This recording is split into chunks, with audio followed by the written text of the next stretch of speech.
All right, Lori and I believe Alma both had a question regarding sciatica. And so I spoke a little bit earlier about kyphoplasty, which again is going to be our topic this Friday at noon. I'm planning on talking about kyphoplasty.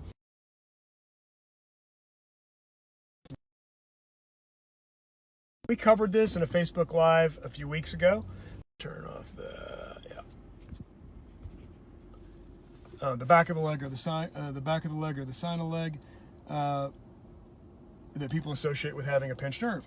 Sciatica can be caused by mechanical compression, or it can be caused by chemical irritation. So most people, when they think of sciatica and they think of a pinched nerve, they think of a herniated disc, big fat herniated disc, putting pressure, just like me putting a clothespin on your nerve and squeezing it. And that certainly is how many cases of sciatica, or that is certainly the cause of many cases of sciatica.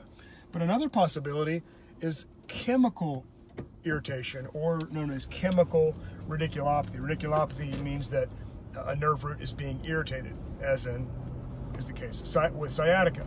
And so you can have a tear in your disc, and we've talked about this, but I'll say it again. The center of your disc, which is called the nucleus pulposus, as opposed to the covering of your disc, surrounding your disc, which is called the annulus fibrosus.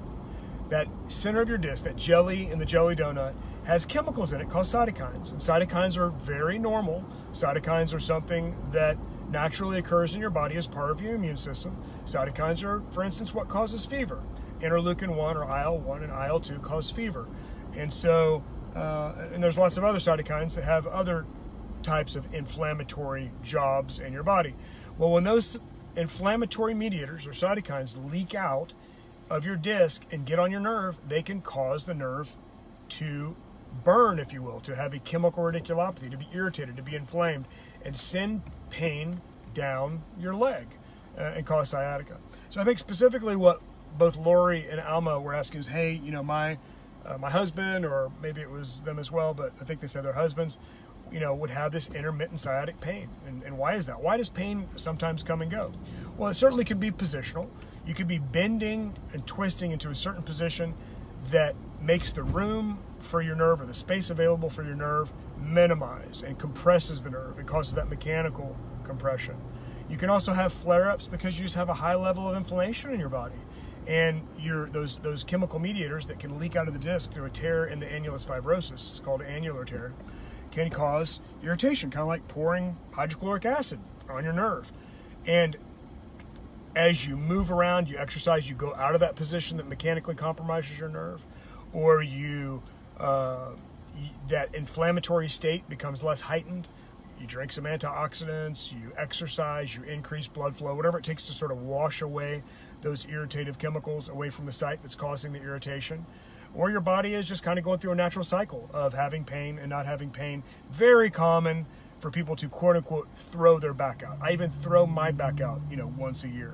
And sometimes it's just bending over to pick something up. Usually I can look back and say, yeah, I sort of lifted in a way that was not, you know, ergonomically correct, or was not, you know, a good, healthy way. In other words, arching the low back and lifting with your quads as opposed to bending over and putting all that stress across the disc spaces in your back. So how you lift or how you maneuver certainly can have an effect on that pain, but it's very common to have these intermittent flare-ups. And generally speaking, when someone's just having occasional pain, then they can be treated conservatively. It isn't until that pain is constant, severe and constant, and basically is affecting your ability to function, that we have to get more aggressive and start doing things like shots and in some cases surgery, depending on exactly what the problem is. So again, by strengthening your core, by hydrating well, by stretching your hamstrings. I believe a couple of you, I think both of your posts, you talked about how you were told to stretch.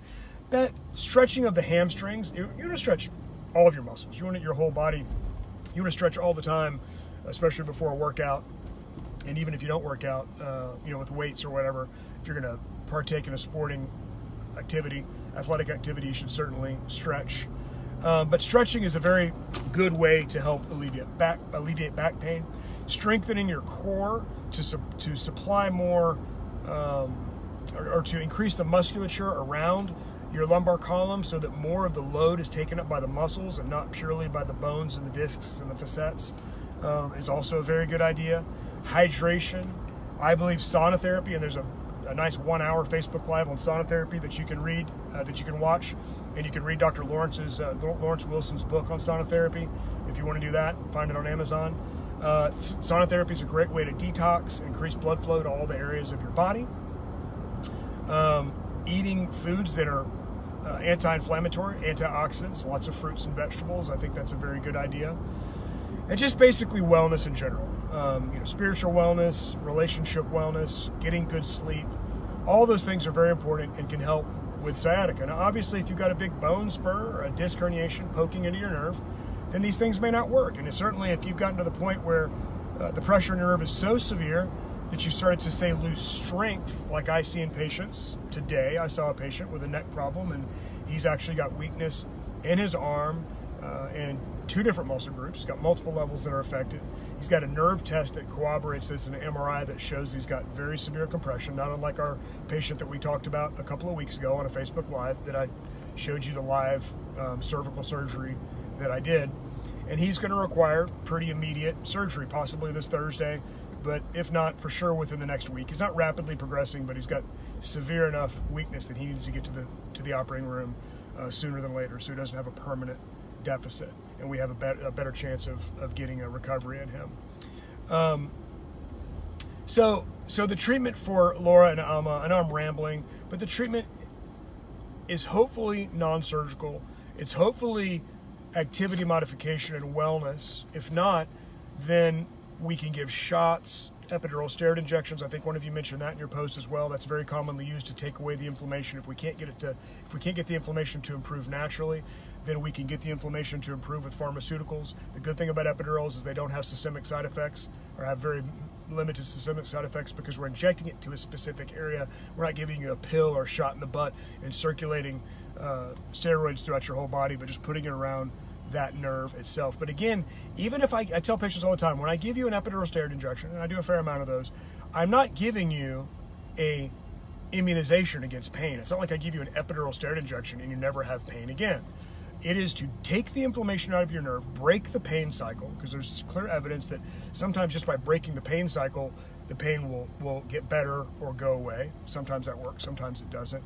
But we're giving you a period of theoretical decrease or even a period without pain altogether. That's the time to swing into action, to exercise, to go walking, to do stretching, to get active and do the things to strengthen your core, to do the things you need to get the long-term effects. The steroid injection is not fixing you long-term. It's the lifestyle changes, the exercise, the hydration, the nutrition, all those things that I've previously talked about that really give you that long-term relief. And even if you need surgery, you still need to do those things. You got lots of discs in your back. Just because one goes bad and we fix it doesn't mean that there aren't other discs in your back that can also go bad and need fixing.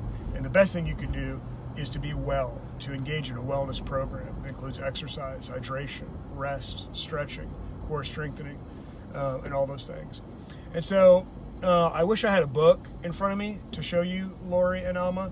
Maybe I'll do that a little bit later when I have an opportunity and show you some pictures of exactly what the structures are that I'm talking about right now. But when you talk about your loved one, your spouse having sciatica, that's the reason that they're having it. And not getting good night's sleep can flare it up. Bending the wrong way can flare it up. Eating a lot of inflammatory foods or medications that cause inflammation can flare it up.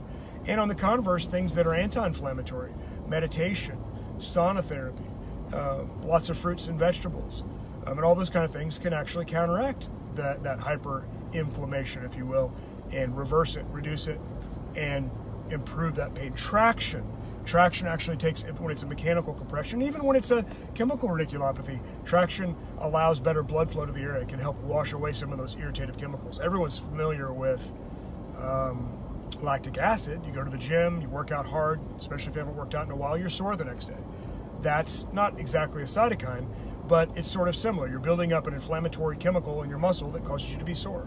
And cytokines can do the same thing. Cytokines around a nerve can cause it to be inflamed, cause it to hurt, and mimic sciatica, or mimic a compressive. Everyone thinks of sciatica as a compressive radiculopathy. But having chemicals irritate your nerve is just as much sciatica as having a mechanical compression. It's just that you don't see anything on MRI.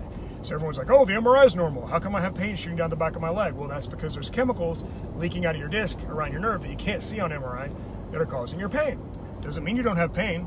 The analogy I often use is, if I got an MRI every time somebody had a headache, 99% of those MRIs would be normal. Does that mean the patient doesn't have a headache? Of course not. So don't hang your hat too much on imaging studies like MRI.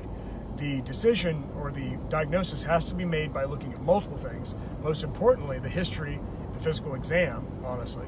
And then things like x-rays, MRIs, nerve tests are all other pieces of the puzzle that help kind of put the whole picture together and come up with a useful and valid diagnosis.